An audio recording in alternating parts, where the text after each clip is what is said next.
বাংলাদেশ সার্বজনীন পূজা মণ্ডপ পরিবেশন করতে আসছেন উপজেলা নির্বাহী অফিসার এবং পুলিশ সুপার, সেনাবাহিনী এবং বিভিন্ন রাজনৈতিক দলের নেতৃবৃন্দ। আমি দেখতে পাচ্ছি জামাত ইসলামের আমির সেখানে আছেন এবং বিএনপির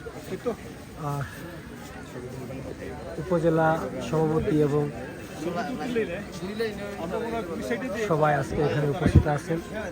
আপনারা সবাই জানেন হিন্দু মুসলিম সম্প্রীতি, জামাত ইসলামের রাজনীতি। জামাত ইসলামী এই স্লোগানে বিশ্বাসে, এই বিশ্বাস থেকেই আমরা বালাগঞ্জের 32টা পূজা মণ্ডপেই আমরা স্বেচ্ছাসেবক টিম দিয়েছি। সেই টিম নিরাপত্তা এবং সার্বিক সুপারভিশনের কাজ করছে। সেই সাথে আমি যেটা বলতে চাই যে নিজুম মজুমদার সাহেব বলেছেন বাংলাদেশ থেকে সংস্কৃতির কারণে প্রচুর হিন্দু লোক চলে গেছেন। বাংলাদেশের আজকের এই রাজনীতি, এই সম্প্রীতিটা দেখলে এটা নিঃসন্দেহে বলা যাবে যে ওনার বক্তব্য সর্বোচ্চ মিথ্যা। এবং এখানে উপজেলা নির্বাহী মহোদয় আছেন, বালাগঞ্জে এরকম কোনো ঘটনাই ঘটেনি। মানে আমাদের মহানবমী, আমাদের শারদীয় দুর্গা উৎসব 2025-এর, তো আমাদের ভিজিলেন্স টিম, উপজেলা ভিজিলেন্স টিমের পক্ষ থেকে আমাদের সকল আইনশৃঙ্খলা বাহিনীর যারা আছেন এখানে, আমরা আইনশৃঙ্খলা বাহিনীর সবাই সহ আমাদের স্থানীয় যারা রাজনৈতিক দলের সকলে উপস্থিত আছেন।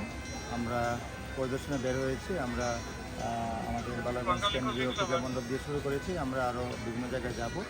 এই তো মোটামুটি সব কিছু সুন্দরভাবে চলছে। আমরা দেখতে পাচ্ছি সবাই যার যার অবস্থান থেকে প্রতিদিনই আমরা খোঁজখবর রাখছি, সবাই কিন্তু মুভ করতেছেন পুরো উপজেলাতেই।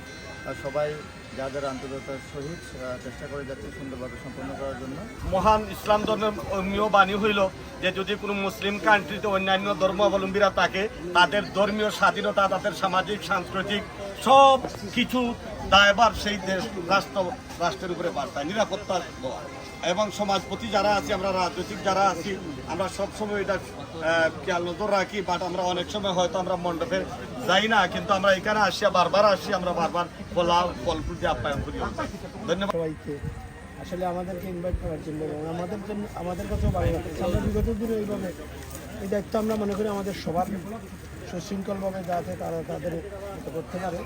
আর আমাদের কাছে যাই মানে যোগাযোগ আছে সবার সাথে সব দিকে নিরাপদ